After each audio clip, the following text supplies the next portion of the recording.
Taste the Mediterranean through March 19th at Whole Foods Market. Save on animal welfare certified bone and beef short ribs, sustainable wild-caught sockeye salmon, and more. Find sales on Parmigiano Reggiano, charcuterie and ground lamb. Grab an olive boule bread from the bakery. Plus, wines from the Mediterranean start at just $8.99. Taste the Mediterranean now at Whole Foods Market. Must be 21 plus. Please drink responsibly.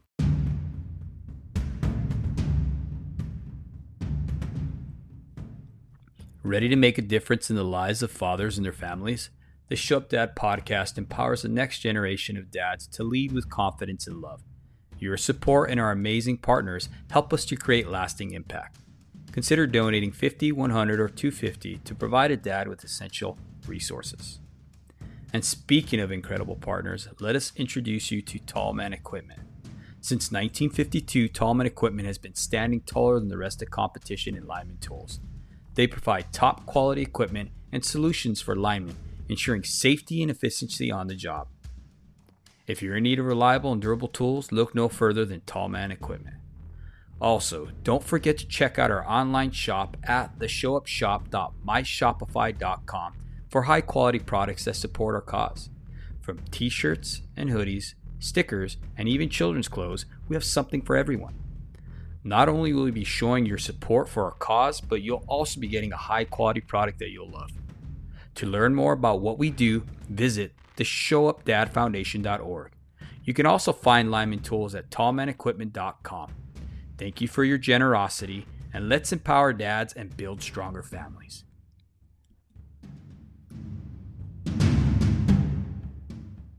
Today, we are fortunate to have Tommy Maloney as a special guest on the Show Up Dad. His unique perspective and wealth of knowledge will undoubtedly provide us with valuable insights, guidance, and inspiration.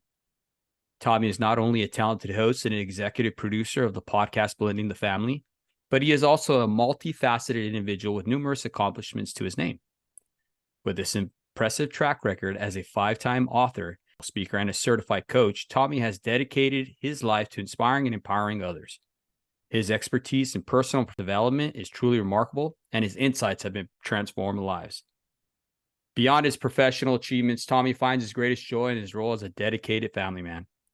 Happily married and blessed with 3 wonderful children, he understands the importance of being present and engaged in both his personal and professional life. So without further ado, let's give a warm welcome to Tommy Maloney. Thank you, brother. David, thank you for that introduction. I'm like standing there going, who is this guy talking about? Because I'm looking around the room going, what? It's me. That is you, man. You've accomplished a lot of great things, man, and we're sincerely blessed to have you on the podcast to share what you do, man. Well, I appreciate that. I was just reading an article today on Entrepreneur Magazine talking about wins, and we forget as humans to have daily wins. And for me, listening to you and that introduction, having this opportunity to speak to you and your audience, that's my win for today. So I'm blessed to have this opportunity. So again, thanks for having me, David. Yeah, for sure. Well, I want to kind of discuss, with you, Tommy, that, you've accomplished much in your career as a podcaster, author, and a motivational speaker. But what initially inspired you to kind of pursue these avenues and share your insight with others, brother? Wow, that's a loaded question. To touch on the podcast, I have or had a 10-year radio career. So yes, I have a face for podcasting and radio, so I'm multifaceted there. As far as speaking, I loved the original, the OGs, the Zig Ziglars, the Jim Rohns. That inspired me to seek the stage, and from there I got involved heavily with Toastmasters International.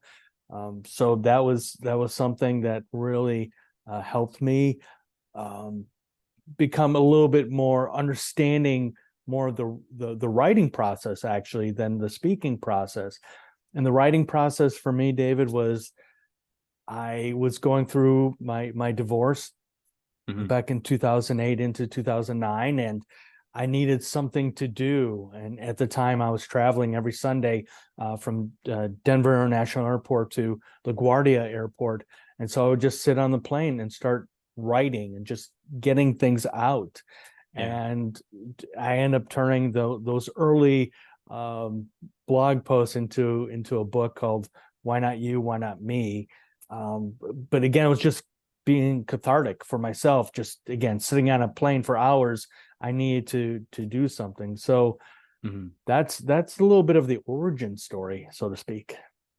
Yeah, for sure. And man, the pain of divorce is crazy. I read it once, Thomas, that it's equivalent to losing a child, you know?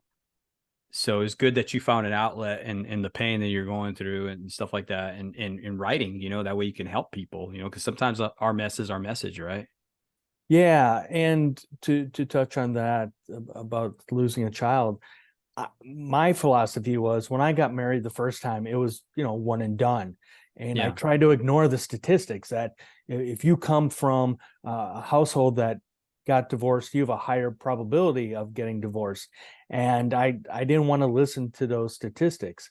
And along that, when my son Connor came along back in 2003, I thought, not only am I going to be married forever, I mean, I'm going to see my son, on a daily basis. And I end up taking that time for granted.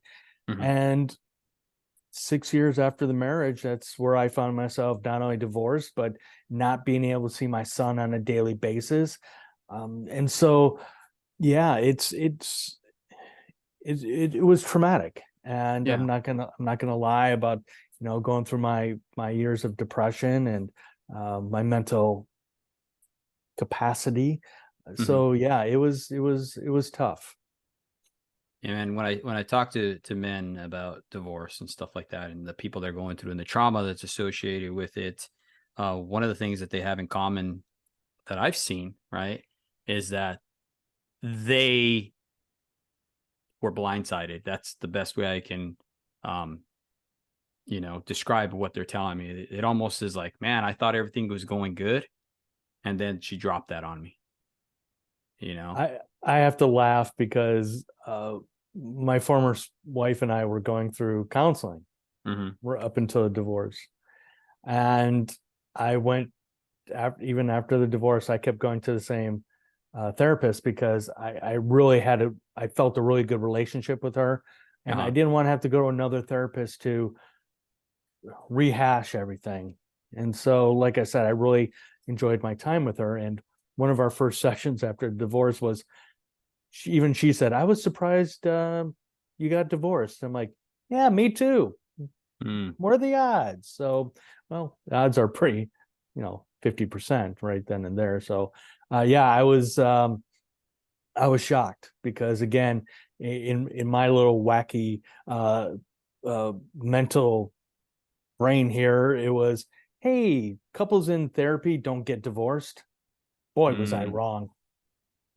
Yeah, no, for sure. I had a friend of mine, he was discussing, some what had happened with him. And he's like, man, he's like, we go through counseling, we're doing all this stuff. He's like, the counselor asked me, how's the marriage going? And he's like, it's going good. We're not arguing anymore. She stopped telling me off, all this stuff, right? And the counselor turns around and asks the wife, hey, how's it going for you? And she's like, I want a divorce. And he's like, man, he's like, my heart dropped, and I looked into that and I wanted to see more into that type of like, because I've seen that scenario happen multiple times. And the greatest explanation I got for why that happens is a lot of times wives are fighting with you because they're literally fighting for the marriage, right? They want change. Sometimes they don't even know what needs to be changed, but they know they want change. And they're constantly fighting and fighting in hopes to get you to listen. But as men, sometimes we think we have more time than we do have, right? So we put things off, and we think of it as nagging when they're doing that, but literally they're fighting for the marriage, right? And the most dangerous time is when they actually go silent. We think it's all good. We think, okay, well, she sees my point. She sees that, hey, we're good. We work these situations out. And it's not that at all. It's that she's given up. She has given all up on all hope of change. And that's a dangerous time in a marriage. I go back to, it was after our third session with the therapist, and that's when again my former wife asked for a divorce. And as I'm listening to you ask the question, I'm trying to relive what was going on way back then.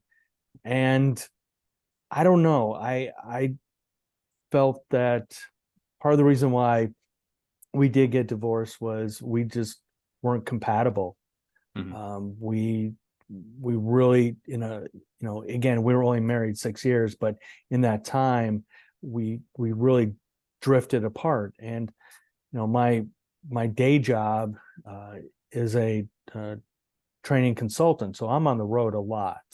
And during that time I felt that really was a detriment to our marriage. That, I mean, I was gone anywhere from a week to 2 weeks on the road.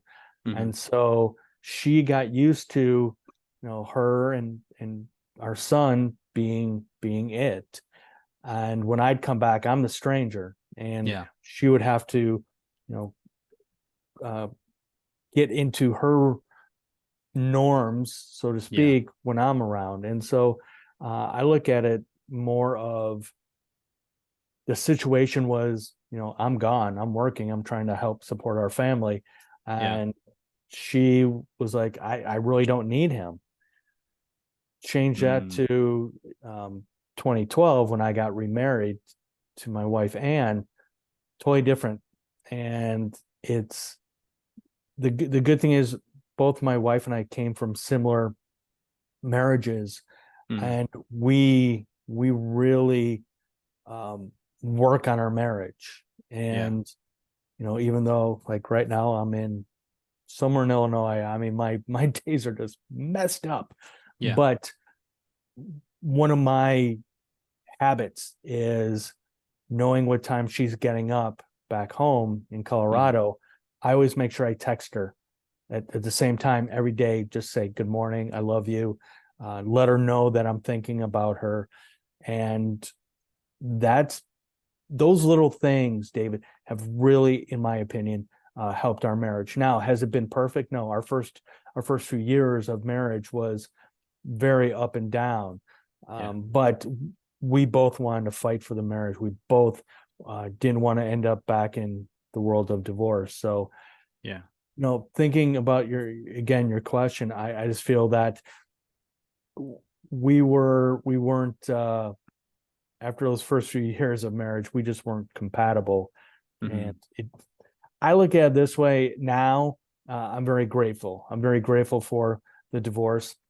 I'm grateful because our son, he'll be turning 21 in 2024, and he and I have a fantastic relationship. I was a stay-at-home dad with him for his first couple of years, so he and I built a wonderful relationship. And so that's where I'm very grateful for the divorce, is that our son has just been a blessing.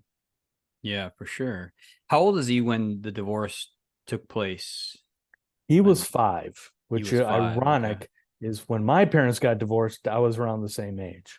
Yeah, that's interesting. Now, he was 5 years old. Did you see any significant changes in him going through that process or anything like that? Oh yeah. What did you see? Yeah, part of it was I got divorced December of 2008, and it wasn't until July of 2009 I got my own place. Again, because I travel for work, I would just use hotel points, and then he and I would spend our weekends together in hotels, which ironically was really funny because he had stipulations of the hotel. Number one, the hotel had to have a pool, and he wasn't fully swimming yet. Number two, he had to have a hot tub. he loves hot tubs. So I'm like, dude, whatever you want, I'll make it happen. It wasn't until later on, once I got into my townhome, where he would act out. I'd pick him up on a Friday night, and within a couple hours, he would say, "I want to go back to mom's." So here I am having to speak to my former wife and say, "Hey, he wants to come home," and of course she's like all thrilled, going, "Yeah, yeah, let him come home." Yeah. And so, my weekend, was ruined because I didn't know how to handle it, David. I mean, here I am all excited, getting, as much time with my son as possible. Yeah. And then later on, things started to slowly adjust. But yeah, we had our blowouts. One time he spent about 3 hours in his room because of a major tantrum. But it was not only was he acting out, but I have to look at, myself and, trying to figure out this relationship. Yeah. Again, like I said earlier, I took my time with him for granted because I thought he and I would be together on a daily basis. And so I had to figure out how to handle these tantrums. I had to figure out, okay, what am I doing? What can I do to improve the relationship? And so, yeah, that first year was definitely rough. Mm-hmm. Did you read a lot of books like on how to deal with your son acting out and stuff like that? Like, what is some of the stuff that you turn to for advice? I went to my friends. I just went to Okay. my inner circle um, and asked them, because a lot of them, went through divorce. And Mm-hmm. one of my dearest friends, who I was actually just visiting this past weekend, we had a heart-to-heart talk, because he's gone through a lot of death. He lost one of his older sons to a heart condition. Recently, his bonus son passed away.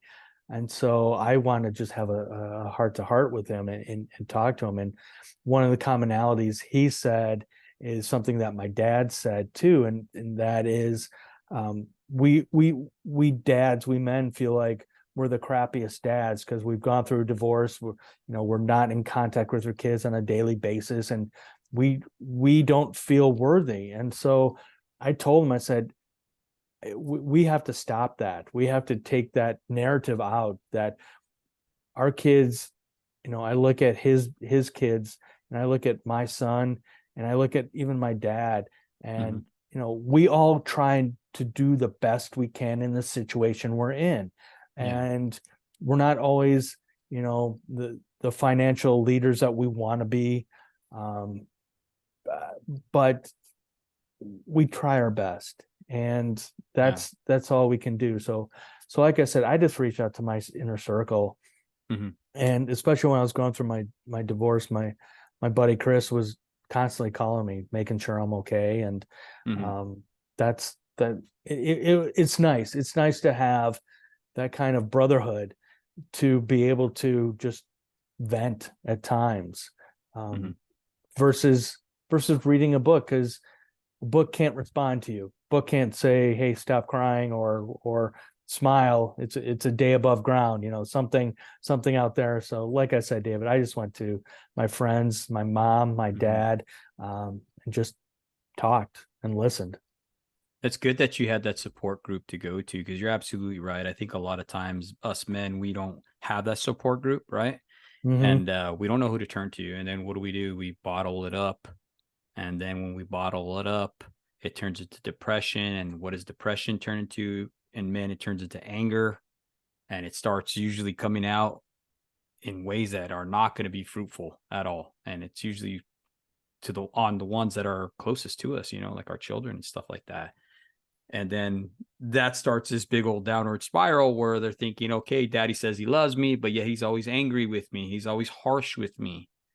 What did I do? Is there something wrong with me? It's a crazy, crazy spiral, One of the things that I wish for more men, for we men, is to be vulnerable, to be open and honest. And instead of sitting at, the sports bar talking about the game, it's okay for you to be open and say to your buddy, hey, I'm not doing good. I'm stressing. I'm depressed. Can I just talk?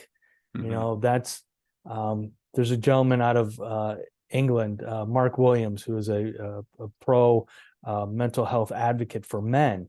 And he started, and I'm going to probably mess it up, but he started a hashtag, Dad, are you okay? Or are you okay? And I take that to heart because I want my male friends to know that I'm there for them and vice versa. And so I just feel that I think we're on an upward slope, David, quite honestly, that we're getting to a better place for men's mental health. And that is, we are starting to become, more and more open to say to friends and family that I am struggling. I don't think it's still the 50s mentality where, if you're down, go rub some dirt on it, you'll be fine.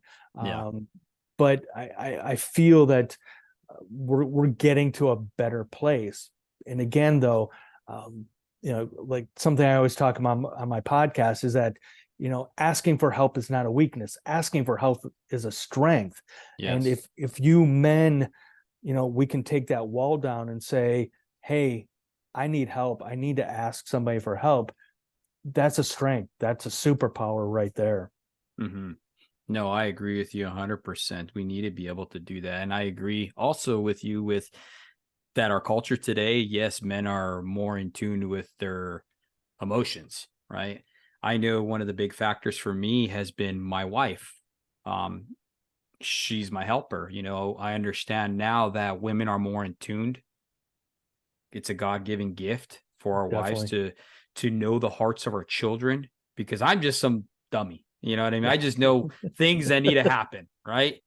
And her job as my spouse is to complete me, and my job is to complete her, because it took me a while to understand that, man, as people, we are incomplete. We are absolutely incomplete. And my wife has been the key factor for me to be able to see what my children are trying to say, to see their hearts the way they are. Another way to do it for men who don't have a spouse, right, and they're single fathers, is spending time with your children, knowing them, having that influence in their lives, right? How do you know somebody unless you're spending time with that person? Right. Totally So agree. It's crazy. We definitely got to be self-aware, and we definitely got to be aware of the people that have been placed in our lives that we have charge over. So yeah, I'm gonna agree with you. I mean, my wife she is more than just a partner. I mean, she has this sixth sense that she can say to me, are you okay? And she can feel, I don't know what it is, David. I mean, it's a gift from God. It is. It really is. And she'll just, ask me if I'm okay, or no, she'll just send me a text out of the blue. And it's funny, my sister-in-law was in town recently, and her and her husband, every morning and every night, she calls him. And my sister-in-law said to my wife, well, don't you and Tommy do that when he's on the road? And she goes, no, we text, because that's what works for us. But there's just times, David, where she'll send me a text and I'm just like, she knew it, she felt it, she knew I needed that moment, that win, like I was saying earlier. So I am so with you. If you have a partner like that, David, you just got to hold on to them for forever and ever. No, absolutely. How is the relationship now with your son now that he's older? Does he ever come to you and ask you questions like about the divorce or anything like that, or anything like that? He has not, but okay. We do talk. He and I text as well. Matter of fact, I'll be seeing him this coming weekend. I'm super excited about that. And but he knows, because I've told him. Mm-hmm. Not only I've told him in person, but I've messaged him saying, if you have any questions, let me know. Mm-hmm. And I'm always concerned over his mental health too, Yeah. because of the struggles I've gone through. And you know, I want to say he knows, David, Mm-hmm. but there's still the constant, just to remind him that, hey, Dad's here for you, even if he's not physically there, but he's there for you. Mm-hmm. And so I've got to witness that little 5-year-old whose parents went through divorce, who's a man, Mm-hmm. so to speak, but I've got to see him in different ways. Last year, he was playing hockey out in California, Mm-hmm. and when the season was over, I got to drive him back home, and it was interesting because in my mind, David, I'm thinking, oh, I should have a list of questions. I should have all this information. And then I'm thinking, no, let's just have this organic. Let's just talk about everything and talk about nothing, and just enjoy that time. And it was 2 days in the car of going from Long Beach, California to Denver, Colorado. And it was great. It was just great. Just him and I, just Mm-hmm. even the silence, even him, falling asleep in the passenger seat. It was just, being present, Yeah. just having that father son moment. Yeah, just able to discuss everything. Yeah. I mean, just connecting. You know what I Yes. mean? As people, God has created us with the need to connect to others. Mm-hmm. And that's great that you had that opportunity to really connect on a long drive like that. What a beautiful example of being able to do so.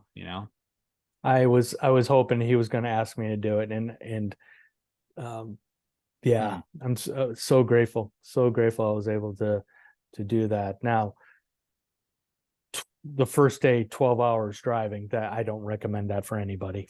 Yeah, that's a long day. I Yes. I had a similar incident with my daughter. She chose to ride with me when we were moving from our home back in New Mexico to California, and I was driving with the big old U-Haul, Ooh. and I had a 30-foot or 20-foot trailer behind that with our vehicle, which I was pulling. And she wanted to drive with me. And those things are pretty uncomfortable. I'm used to driving because as a journeyman lineman, I've driven all over the country in big trucks like that, right? So it was quite an experience. We got to sing along to tunes. She got to ask me questions. I honked the horn. What I mean, just stuff that you do. You know what I mean? And it was an awesome time. It was really an awesome time to be able to connect with her. I had never had an opportunity to do anything like that with her before that, prior to that. So And those it, are moments, David, yes. you just can't not only ignore, but the opportunity Mm-hmm. of having that connection, sitting there, just being together again, talking Mm-hmm. about nothing, talking about everything, listening to tunes, and even being in silence. I Mm-hmm. mean, it's just, yeah. And those little, it doesn't need to be a 32-hour road trip or anything like that. It's, as fathers, we need to recognize these moments where it's a time to connect, a time to teach, right? And a time to just listen, right? Mm-hmm. Because they're going to need one of those eventually. You know what I'm saying? Not every time is a time to teach, right? Sometimes we got to listen. And it's us as fathers being in tune to be able to recognize and discern what they need in that moment. Yeah, I miss the days when before my son got his driver's license, because he relied on me, especially Mm-hmm. during the hockey season, getting him to practice, getting him to games. And those were our opportunities to sit in the car together and talk and chat, talk about, hockey, talk about, the team they're going to play, and things of that nature, like a little scouting thing. But at the same Yeah. time, learning. My biggest learning moment was years ago. My son's a goalie, and Mm-hmm. he got shelled, and got in the car, and I didn't say a word. I didn't want to say anything. I wanted him to organically start talking about it. And we were like 10 minutes up the road, and that's when the conversation started of, man, I had a bad game. And I'm like, all right, so how can we improve it? But along those lines, like I was saying, David, I missed those days before he got his driver's license, because there was one time I just, out of the blue, he might have been 15. But I asked him, I said, tell me honestly, how am I doing as a dad? What can I do to support you even better? And he just looked at me and said, you're doing okay.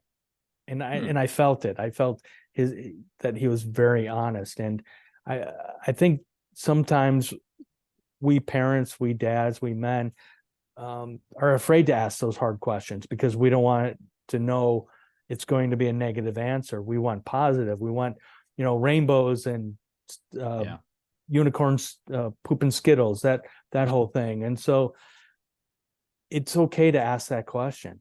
I mean, why aren't we asking that question to our spouses?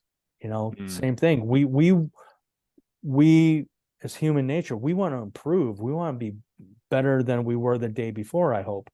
And so having those tough questions with our kids and just saying, what can I do to improve our relationship or support you, whatever, have those conversations. I mean, I would, in my opinion, I would just, and I believe it would be maybe as the kids are older, not when they're like 6 years old, going, hey, how can I help you? Well, can we go to McDonald's? Oh, yeah, sure. Let's go. No, I agree. Definitely age appropriate, but that's a great thing, and I like that you said about the marriage as well, because we need to get that feedback from because if we don't get that feedback, we don't know, we're stuck, and a lot of times they see things that we don't even know, right? They see it from a different perspective, and I know a lot of times my wife has been, just going to her and talking to her, and asking where I need work on. She's able to show me those areas that I was blinded to, kind of like a coach, right? Because isn't that what coaching is, right? They help you see those blind spots. Yeah. And, that's awesome. I'm glad to see that you're able to do that with your son.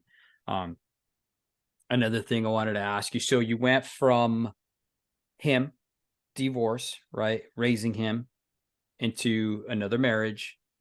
And how many children do they have? How did that dynamic take place? I'm smiling and laughing because you're right. We went from 2 boys, myself included, my son and I, 2 boys. And then when I got remarried to my wife, Ann, she has 2 daughters. And the oldest, Betsy, and then Becca. And Becca and Connor are similar in age. Becca is like a year plus older than him, so she's like a grade ahead of him.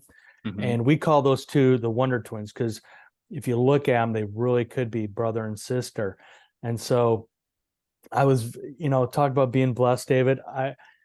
So my wife and I we met at an event for an organization that promoted positive fatherhood for the whole state of Colorado. And I met somebody who invited me to this meeting, and that's where I met my wife. And so we started to talk, and we ended up being both keynote speakers at this fatherhood conference. And then a month later, after the event, she emails me saying, hey, would you be interested in getting coffee? I said, sure.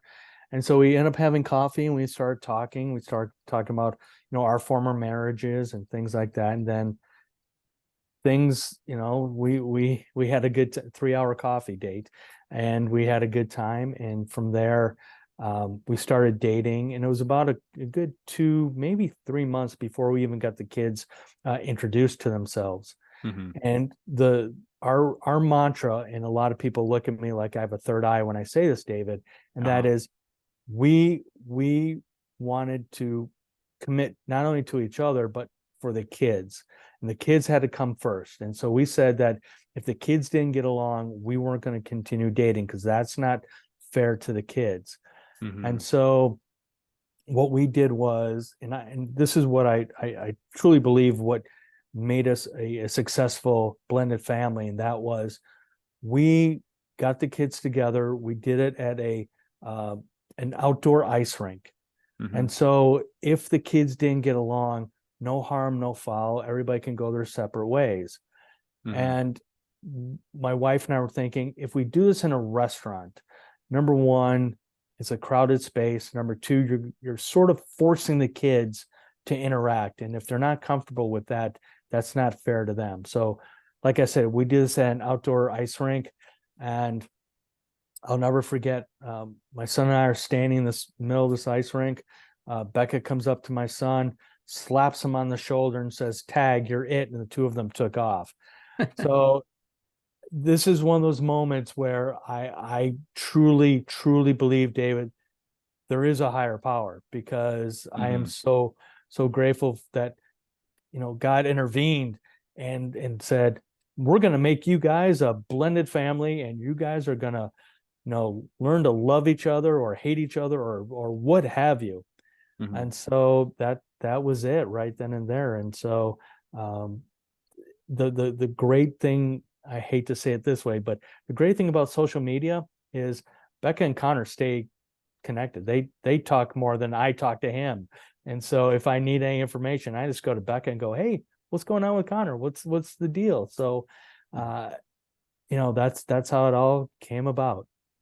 And that's cool too, because you started a podcast after that, Blended Families, right? So Yeah, because you were talking earlier about trying to find literature and books and how to, and I couldn't find anything. And like I said, I've got a radio background, and so when I say we, my wife and I first launched the podcast together, but then she was like, "This is your thing. You go ahead and do it." And so I've been very fortunate to have that opportunity to speak to other people and just take the previous career and utilize it once again.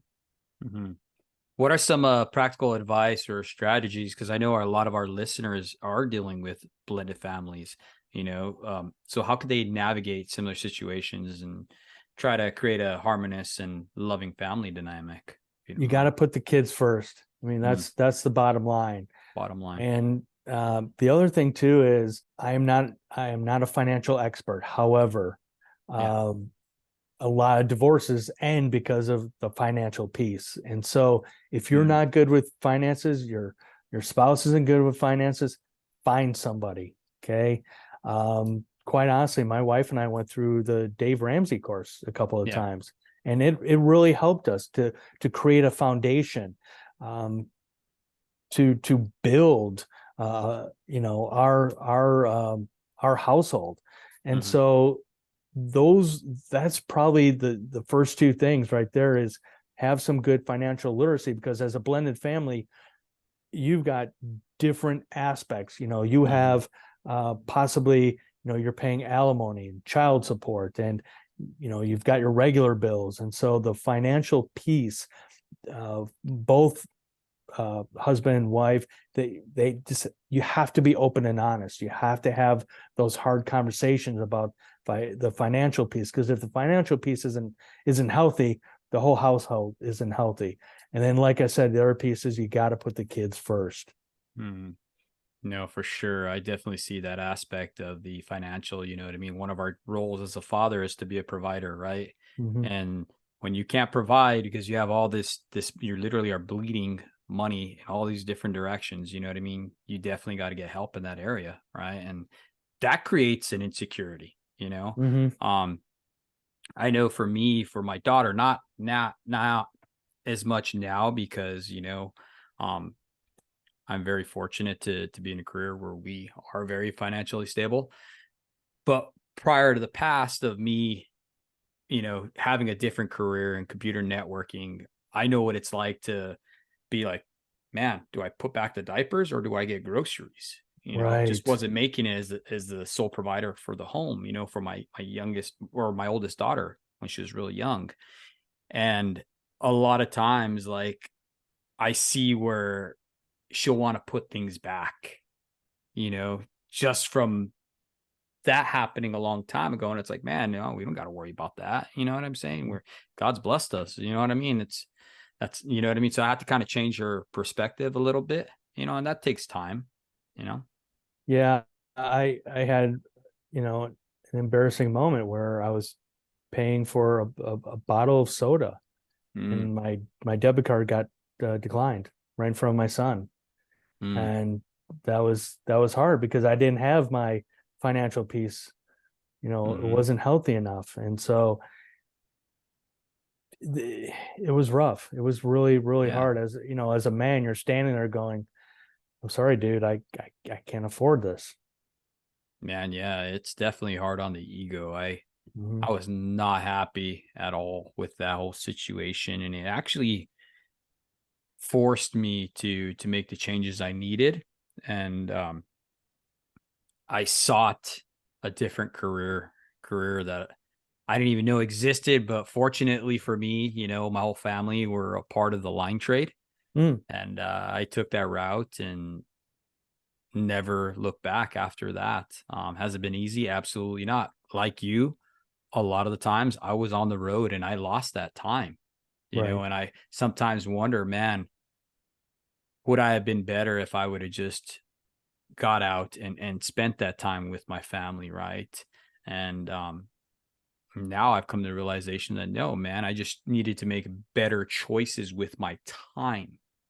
You know, quantity over quality, or what is it? It's quality over quantity. Quantity. Excuse me. Yeah. Yeah, exactly. And being able to be where my feet are, not so focused on things that need to be done in the household that haven't been done, and really making that a priority over the time spent with my family that they're gone. I mean, I remember certain times when I get home and they wanted to spend time with me, and it's like, no, I got to get this done. I got to go get wood. I got to go, you know what I mean? Make sure this, because we lived in a rural area, and I made it very, very harsh and hard. And, like you said earlier, I had to forgive myself over that, because we're not Yeah. perfect. We're not. And, again, our egos get in the way of things. And so, Mm-hmm. I try and make a conscious effort, especially with my wife, because I mean, other than Connor, he's in college, but Mm-hmm. the girls are out of the house. And so I try, when I come home, I want to make it a priority to my wife that I want to spend time with you. I'm not going to be glued at the hip, because she's got her own life too. But Yeah. we make sure we have a date night um, whenever I come home, and so we can spend time together, just talking, or just sitting there in silence. Sitting there eating some appetizers at PF Chang's. Just relaxing, and being present with each other. And same thing with the kids. Mm-hmm. Whenever I get to see the kids, I just want to be present. I just want to sit there and listen to them and hear about their day. Now, I will put a caveat to that, is I am a major introvert. So there are times where if I have too much stability, or not stability, stuff going on, I have to go step away and go decompress. Yeah, for sure. No, we definitely need that time to refuel, I call it. Mhm. Definitely. Now, a lot of times, Tommy, what I've seen with blended families, right? One of the major conflicts I've seen within those is the parents not being on the same page with the discipline. Hmm. Okay. And that's huge right now. Me being an advocate for discipline and trying to help men understand the roles, that it is our job to discipline, which the literal term of discipline is training, right? And not taking offense when our kids do mess up, right? That's part of my whole process of trying to raise healthy men and healthy families. Right. I've seen that dynamic, you know what I mean? What do you have to say about that? Like, did you run through that struggle as well with the disciplining process and stuff? And Yeah, at first it was rough, because I was not used to having two bonus daughters, mhm, sisters. I mean, I'm an only child. My son's an only child, so I didn't understand that dynamics. I didn't understand, their relationship. And so at first I would just shut down, and I would have to walk away. mhm, But then I had a conversation with my wife and say, all right, let's talk about discipline. And I said, if discipline is needed, you'll handle Betsy, I'll handle the twins. And it worked out, actually well. But once you have that conversation with your spouse, you have to stick to it. It can't be just, oh, well. But here's the caveat to that too. Especially in a blended family, it's difficult on the kids when it comes to discipline, because especially if they're in two different households, when they're with you, they have you have your rules. They go back to the other parent, and the parent has different rules. Yeah. And so that's where you really have to have healthy boundaries for the kids and say, listen, in your mom's house, you can do that, but in this house, we don't do that. And I understand it can be confusing, but if you just explain to them that this is how, in our household, this is how we do it. One quick example, David, was my son had texted something to his sister Betsy, and it was not really appropriate. And so his mom actually reached out to me and say, what should we do? I say, take his phone away for a week. If you're okay with that, I'm okay with that. We worked as a team together. And then once the next time I saw my son, he and I had a heart-to-heart, and we both sat there crying, talking about, what transpired, why you can't send I know you were joking, I know you meant it in fun, but you can't do that. And so it was a great, you're talking about discipline being training. This was a great training opportunity, a great learning opportunity for both of us, and how to learn. When I was a kid, we had no cell phones. We had, so this is an opportunity for both parents and children to learn from each other. Yeah.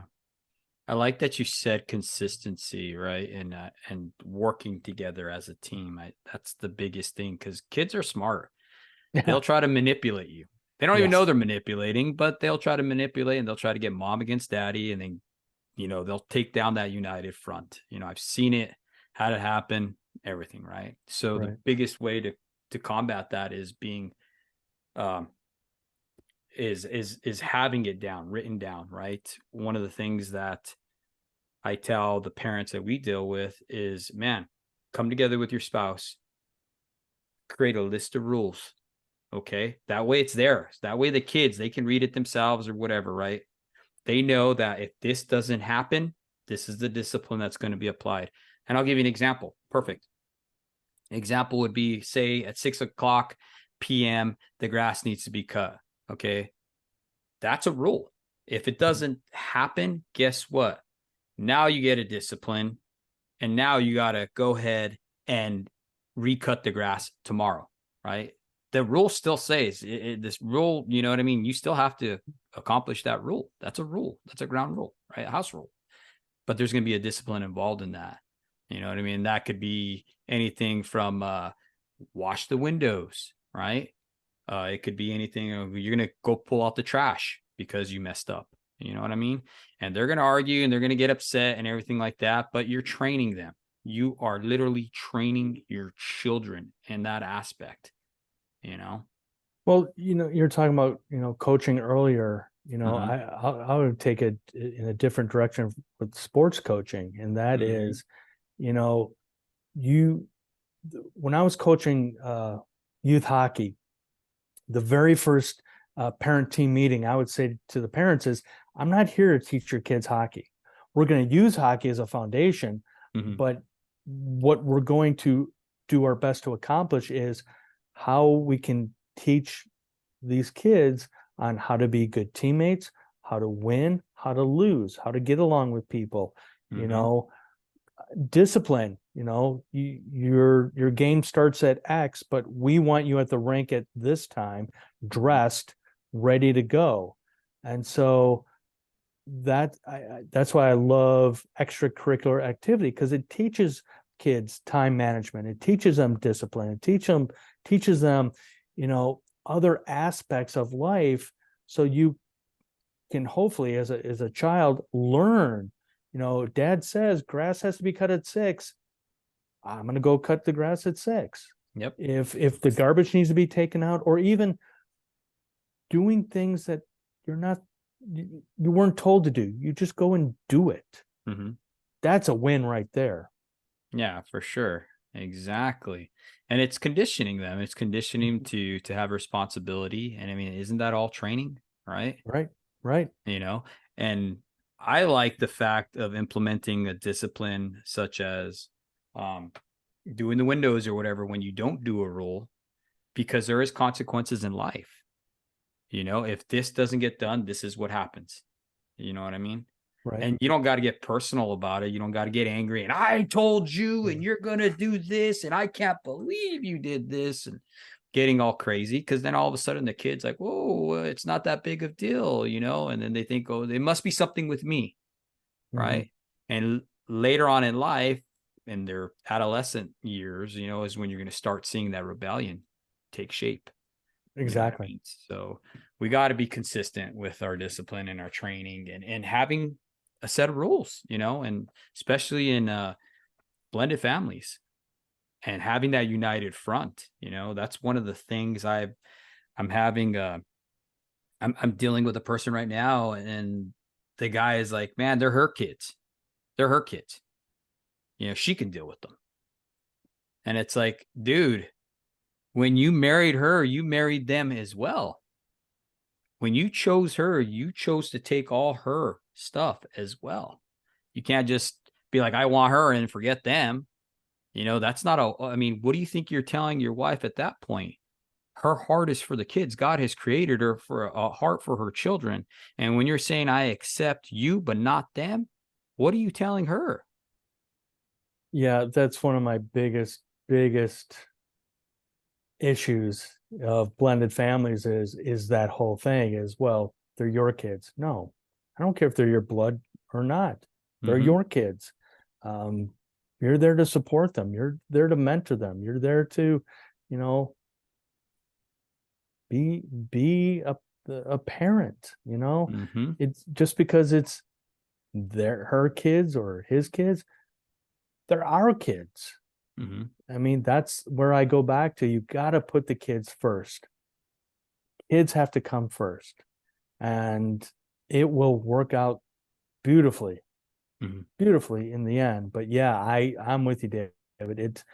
That frustrates me to no end when it's like, no, no. It's so harmful when you do that. You know what I mean? And they're complaining, well, why is my wife acting this way? It's like, well, no wonder, you big dummy. Right. Her kids came from her body. You're not accepting, you know what I mean? I'm not saying accept the way they're acting. No, that's not what I'm saying. But when you marry a woman, you're taking everything that she has, and that's part of your responsibility as a father. When we got married, we were at the event place like a week before or 2 weeks before, doing some food tasting. And the lady that was acting as our wedding planner person, she said, hey, are you guys doing a sand ceremony for being a blended family? And my wife and I looked at each other like, a what? And she goes, a sand ceremony. Well, what, hello, enlighten me. What's a sand ceremony? She said, well, you get a big jar and all the kids and the parents have different colored sand. And then you just mix all the sand together because you're now blending your family. And I'm like, wow, that is so beautiful. So we did a sand ceremony, and the jar of all the multicolored sand sits on top of the mantle at the house. I took that concept, those colors, and when I went to the graphic artist and said, this is the logo for blending the family, he got it. He understood it. And so that's where, if anybody ever sees the logo for blending the family, that's where it comes from blending the family, blending your family, not, hey, you kids are just going to do your own sand ceremony. I'm just stepping away. And because that's not what it's all about, David. It's about being a family, a cohesive unit. Absolutely. I can't agree with you more, man. Um, I want to kind of shift gears a little bit, because I know this is a part of a lot of our listeners are going through, right? You wrote a book called 25 Tips for Divorce Dads. Right. Okay. In that book, you provide valuable guidance for fathers going through the divorce process, right? What are some key tips or insights you can share with our listeners who might be going through similar circumstances and striving to maintain, strong relationships with their children? Understand that your kids are still going to want to spend quality time with their mother. Mm, That's something that was really hard for me. Number two, cook together. I don't care if you don't know how to cook together. wow. That's a skill. It's a skill that we all need. Mm, Probably number three, and it should be number one. And I still regret this in the book. I didn't make this number one, but tell your kids every day you love them. mm, mm. How big of an impact does that have? Have you seen? Oh, it's immense. Mm, Because we forget. We it's like breathing. I can breathe. I know I can. yeah. But it's something that you have to remind yourself. Um, along those lines, I've got male friends that I can say on the phone, I love you, and they say it back and mean Yeah. it. And I feel that if as dads, we say that to our kids, hopefully down the road they're saying it to other people as well, and having it come from the heart and meaning it, Hmm. because we need it. We need to hear it. We need to Yeah. hear you know those words. That's part of that reassurance that a father gives, right? Right. You know, yeah, I could definitely see that. I make it a point to tell my children I love them a lot as well. And, even on the days where they don't say it back, you know what I mean? At least they know that, I'm telling them that, and also backing that up through my actions, and Mm-hmm. being loving with them as well. That solidifies that. That way they know that, hey, man, I am loved. I am cherished. I am valued as Mm-hmm. a human being, right? Yeah. I mean, one of the conversations I was having with my buddy Chris this weekend was, he was asking me, he goes, how often does Connor call you? I laugh. I go, call me. Yeah. But I feel that if we lay the groundwork early, David, and we Hmm. we show our kids that we're present with them, that we love them, that we care for them, that we're there standing beside them, Hmm. that will become tenfold. That will make such a beautiful relationship that they are calling you to say, hey dad, I'm in a situation I don't want to be in, can you come and get me? You say it, Mm. yes, I am on my way, no questions asked.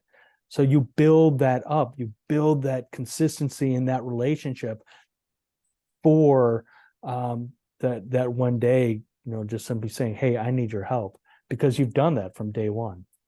No, yeah, you're absolutely right, Thomas. I've seen that even in my life, and just the changes that I had to make, early on, making all the mistakes I did. And then, I'm still making mistakes. I'm not perfect, but I mean, I'm making the positive changes, and being able to look back and think of my life, coming of age, 17 years old, getting ready to graduate. I wanted nothing more than to get out of the house. I wanted to leave. I wanted to get out of there. I wanted just to be done with that way of living, right?